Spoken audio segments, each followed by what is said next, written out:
early motherhood is like a recipe for libido disaster. It's just like all the elements lead to losing that. We had a lot of conflict about like frequency and like mismatched libidos, I guess. Yeah. What was your experience of that? Yeah, I mean, my libido was just sort of gone after baby, certainly. And that feels tied to the touched out thing. Um, and lack of rest. I think I needed to be really rested, and more over time, like if when you end breastfeeding and when you get some more time to yourself, like as the kids get older and maybe go to preschool, then you're able to sort of like make your body your own again. Like that, I would say from pregnancy till the end of breastfeeding, your body does not feel like your own. It belongs to another human being. And no matter how much you try to do things to make yourself feel whole again, you are in service to that human being. So that can be so draining and a hard time to want to also give yourself to your partner. There's a whole nother human who really needs you physically. What was that like that transition when you felt like your body was your own again? Like what did that feel like, and how did that change things, right? I imagine that makes a big difference. It's very slow, I think. I think it's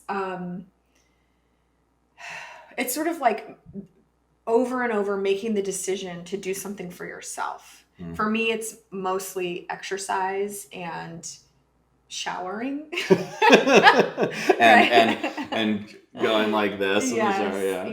Yeah. So finding joy in movement of my body and in cleaning my body, like even when I didn't need to like wash my hair or anything, like just getting under the hot water was so soothing to me and helps me feel like myself a little bit more and more every day. And I think it like sort of grew slowly over time to now I feel much more myself, much more like I did pre-baby, but like, our youngest is 3.5. So it's been a long period of time. One thing I was just thinking of as you were talking was about like our issues with kind of the pressure of it, right? Like I think it would feel like so much pressure because it was such a struggle that then it would sort of create this reinforcing feedback loop where it wouldn't go well because it felt like there was so much pressure, and then it not going well would create more pressure or more distance. And it was like really hard. Like I remember you were really frustrated with me being kind of like down and out about it. And then that made you want it less, it seemed like. Yeah. I mean, I certainly think in intimacy, you need positive feedback to want to do it again.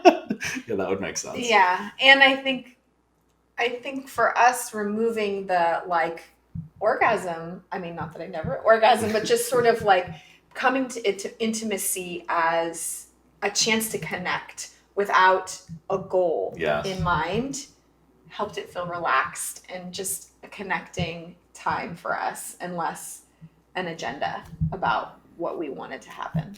It really turned things around. Well, and it's also a practice in asking for what you desire, which is like good in anything, especially intimacy. Like I want a massage, I want whatever.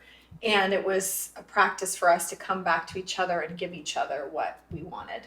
And also like the gray area, right? Because like a lot of times something that you wanted or I wanted was somewhere between like penetrative sex and nothing, right? And we needed that structure, I think, to kind of learn better how to get comfortable in that.